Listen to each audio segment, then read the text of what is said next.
sudden I just had this experience where I'm like, don't breathe.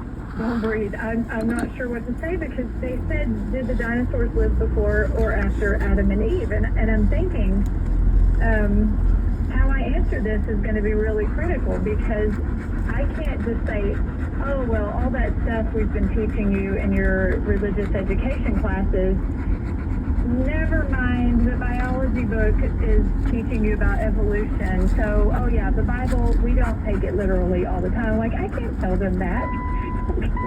They're going to look at me and say, is the resurrection literal? And, I'm like, no, this is horrible. And I think a lot of parents have that experience, and a lot of parents go the other way and just say, yes, Genesis is to be taken exactly literally, 7-day creation.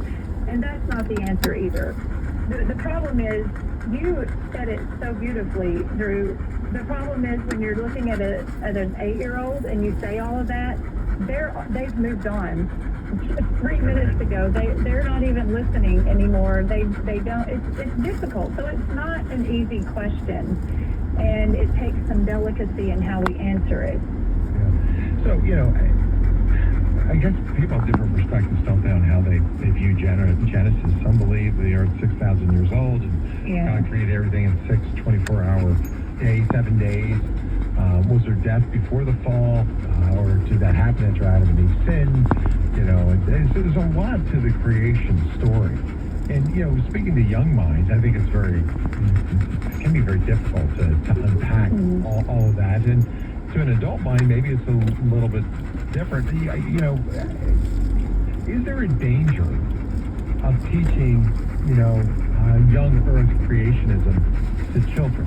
I know some people do that. How do you view that?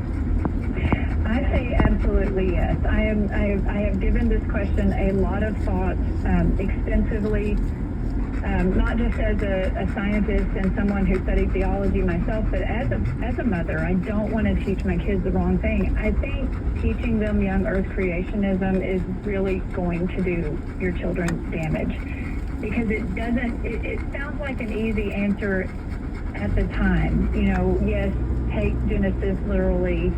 7-day creation, the Earth is only this old. You're setting your children up for a lot of conflict when they do try to make sense out of what modern science has revealed. And so obviously evolutionary theory does not have all the answers, but it is a viable theory with very good data behind it. And this is not an easy question, and to just refuse to let them think anything else, it's not to teach them about biblical interpretation or the richness of the Catholic Church and its teaching, or how to understand the connection between science and faith. So it sets them up for someday saying, I don't believe anything the church teaches because this is all nonsense. So should we interpret Genesis as both a true account and a theological narrative at the same time? True, yes, it's true. And that's one thing that the Biblical Commission said in 1909.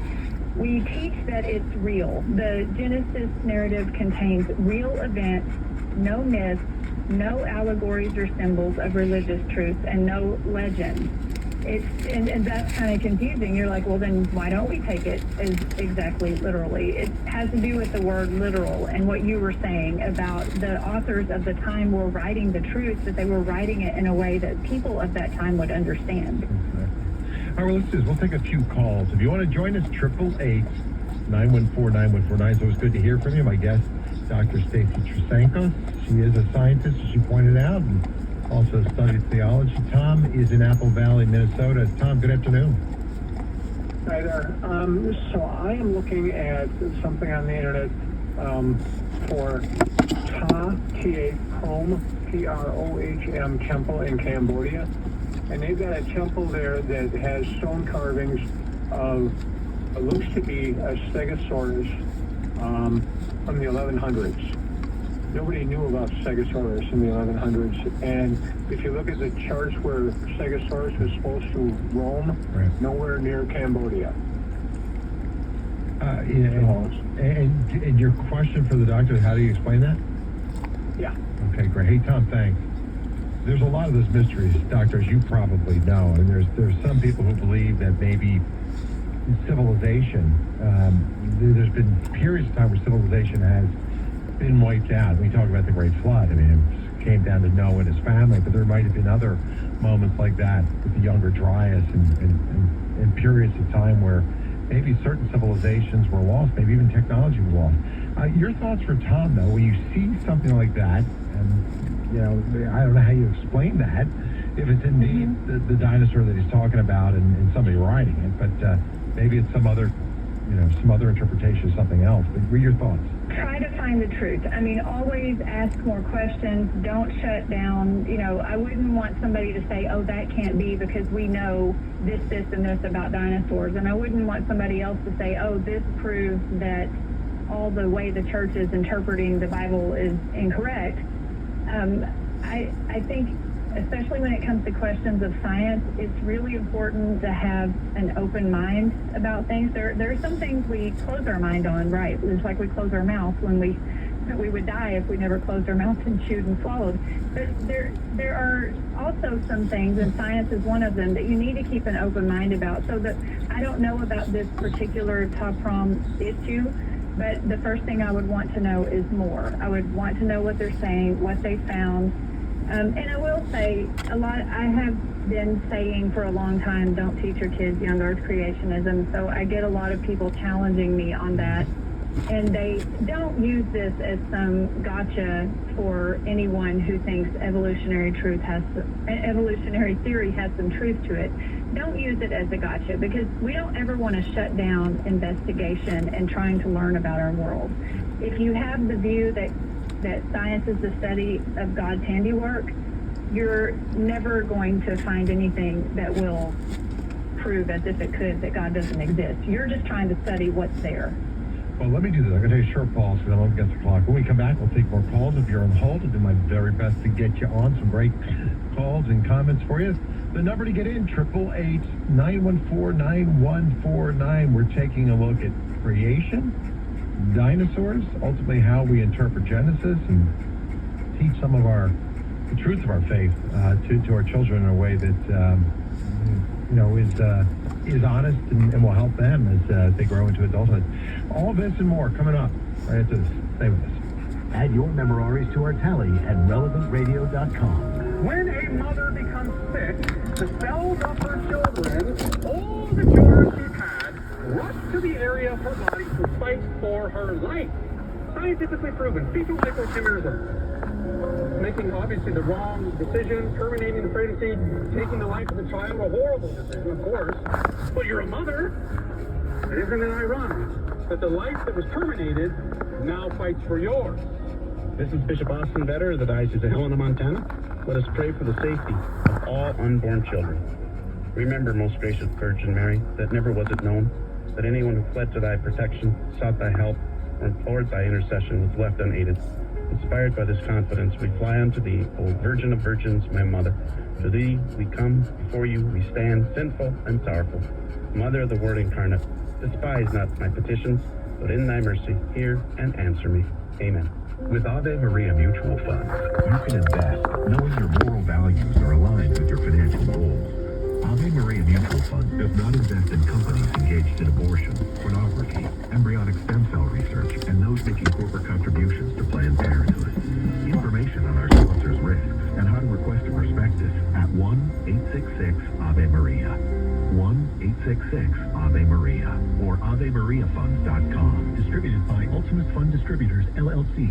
This is Monsignor Shea at the University of Mary, a faithful sponsor of Relevant Radio. Our Newman God-recommended MBA program cultivates true leaders, those who have the confidence of an executive, the specialized insight to solve complex problems, and the unwavering integrity to be a champion for the common good of our society. The business world needs our graduates. Take the first step toward becoming a true leader and discover up to $10,000 in scholarships at umary.edu/MBA. Let's go to Rose in Los Angeles. Hi, Rose. Good morning, Patrick. The Patrick Madrid Show. I'm calling to tell you, you are a good soul. I really respect you, and may God bless you and give you the courage to continue to speak in the manner that you speak to the caller. 8 a.m. Central on Relevant Radio and the Relevant Radio app. That's all I wanted to say. God bless you, Patrick.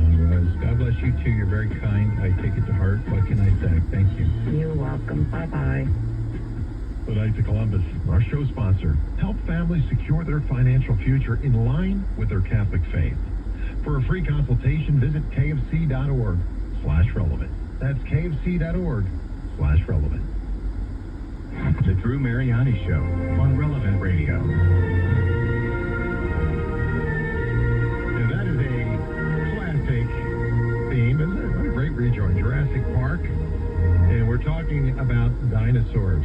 Did they live before Adam and Eve? We're taking a look at the interpretation of Genesis. Do you interpret it literally? Is it just a spiritual narrative? A lot of this, when it comes to your children, especially, could seem innocent, but you might be pulling at the very fabric of how they understand faith and science and the creation story, depending on how you share Genesis with them. So we're talking today with Dr. Stacy Trasancos, and we're diving deep into this mystery, what the church teaches, how science fits in, how do we answer those tough questions that your curious little minds might ask. She wrote this article a while ago, and it seems to have recirculated. I came across it, and I thought this is such a good topic to look at. We can rediscover the all and the order in God's creative masterpiece, right? Dinosaurs and all. You can join us, 888-914-914. We'll go right to the phones. John is in Chicago. John's got a comment for you, Doctor. John, good afternoon. Yeah, thank you so much. And true, there is so much to this, and I've been studying, young Earth creation for the past 15 years. Doctor, you are well intended, and I am sure of that. But even the greatest scientists in the beginning of the 20th century, 1900, including Einstein, all thought that the universe was eternal. And Father Lemaitre, a Catholic priest, came out and said, no, I think the universe is expanding, which means it came back from a very small point. And that's when Sir Frederick Hoyle said, what are we going to call your theory? The Big Bang? He mocked him. He laughed at him. He ridiculed him. Now they're thinking, oh, gosh, maybe the Big Bang. It did start from a very small situation. Now, when I was at a Catholic school, Loyola, studying medicine, and when we were there, somebody laughed. They said, come on, John, you're smarter than that. You don't really believe in Adam and Eve, do you? And I said, I do, because if Adam and Eve aren't true, then why would Jesus be the new Adam and our bosom mother the new Eve? They now know for sure through science that we all come from one lady, and that is, of all things, mitochondria Eve. And we all come from one man, Y chromosome Adam. It's scientific. And you know what? Not one of those non-believers stood up and said, you know what, I was wrong. Now, there's also dinosaur tissue that they have found. No tissue in a human or in that to an animal would exist beyond 10,000 years. A paleontologist, found tissue in a dinosaur, and it was approved. It's there. It shouldn't be there. Because why? Dinosaurs did live, and they were there, and the universe is much younger than what we think. Now, here's the whole problem. John, you got to wrap it up quick. We have a few minutes. I want to make sure the doctor can Yes, respond. I'm so sorry. No problem. If we doubt that, Catholic parents teach their children grammar school and high school, and then they listen to some people who don't believe in God when they get to college, and they think, well, if the Bible's not true, then why even have faith in anything? Right. You're going to lose your faith. It's going to have the opposite effect. Well, John, first of all, well said. I love the facts you laid out. Let me let Dr. Trasancos respond to you. Doctor, I know you probably hear these objections a lot. John made a strong case, but your thoughts? Well, he made a lot of points there. The first thing I would say is it's not quite right about mitochondrial Eve. So that is one thing that gets brought up a lot, and it sounds enticing because they called it mitochondrial Eve. But the one woman was shown by DNA results that they do not suggest that there was only one woman alive at that time. It's talking about a genetic bottleneck, a small population, and that the heritage of all the women alive today can be traced back to one woman. But it doesn't say there was only one woman alive at that time. So the mitochondrial Eve name, unfortunately, is not the same thing as the biblical Eve. I actually agree. I believe there was one man and one woman that started the human race, Adam and Eve. There's no reason to deny that. But mitochondrial Eve is not a scientific proof of that. The proof is in our faith. As far as the dinosaur bones, that's very controversial. It's been around for about 10 years, and not everyone thinks that that is proof that all of our radiometric dating is incorrect. So, when it comes to these things, what the young Earth creationists try to do is look for things to show evolution is wrong. And I think that's the wrong thing to do. I think there's a lot of evidence that supports evolution. There are still a lot of holes in the theory. It's not complete. It's better to teach your children to dive into the mystery and try to understand what the science is saying with humility and gratitude for God's creation and know your faith. But if you go through life just looking for reasons to try to prove evolution wrong, you're going to miss a lot of truth. Yeah, it really is fascinating, that whole mitochondrial Eve, because to your point, I had always heard the same thing that John had brought up, that we can trace it back to one woman, but I was reading a couple weeks ago that there's nothing in the concept of this mitochondrial Eve that disproves the church's teaching on Adam and Eve if the fact that she was not the only woman who existed back then, and she wasn't alone in that generation. And you've said it best, it's almost like a bottleneck, that her line is the one that actually survived, genetically speaking. So I guess we're still unpacking this mystery. How do you interpret that? Based on that point, how do you interpret the church's official teaching on the historicity of Genesis chapters 1 through 3? Well, I love what the Biblical Commission says, and it points out what I said before, that they are real events, and also points out that we can't deny the foundations of the Christian religion, such as the creation of all things by God in the beginning of time and the special creation of humanity. So we cannot deny those things. Right. Those are not scientific ideas anyway. But we also are free to interpret the science the way we want to, just like the fathers and theologians have always done. However, we must submit our judgment to the decision of the church and to the dictates of faith. But I want to read this one sentence from the Biblical Commission. As the sacred writer had not the intention of representing with scientific accuracy the intrinsic constitution of things and the sequence of the works of creation, but of communicating knowledge in a popular way suitable to the idiom and to the pre-scientific development of his time, the account, Genesis, is not to be regarded or measured as if it were couched in language that is strictly scientific. And it says right after there, we don't even interpret the day as meaning 24 hours in Genesis. So that, and I do want to say, if anyone believes that young Earth creationism is correct, the church says you are free to interpret the science that way too. Mm-hmm. So we're free there to make our own decisions. John, great call. Thank you for sounding off. I have a moment or two left. Let me go to Warren, Wisconsin next. David, good afternoon.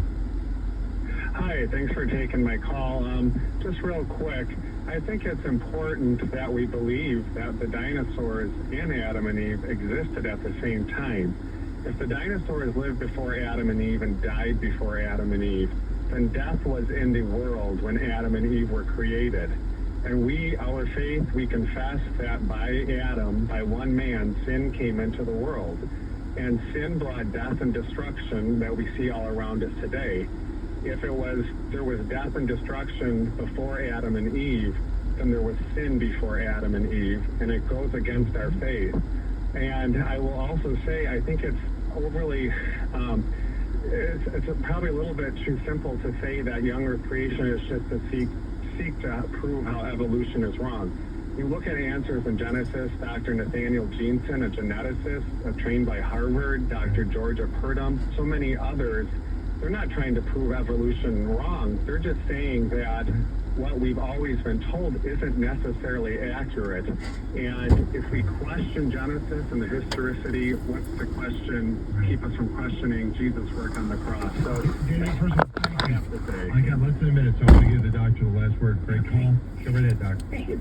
The Council of Trent teaches that Adam transgressed the commandment of God, and so it was about man, that the death that God threatened to man, it has nothing to do with animals dying. Animals die naturally, so animals could have existed before Adam and Eve and died before Adam and Eve. The sin of Adam and Eve has to do with man's death and the preternatural gift of grace. Doctor, thank you for being here. I'll tell you what, we'll put your article up on our in our show notes. Anyone wants to read it, they can get your view. Follow her on X. That's Stacy Trasankos.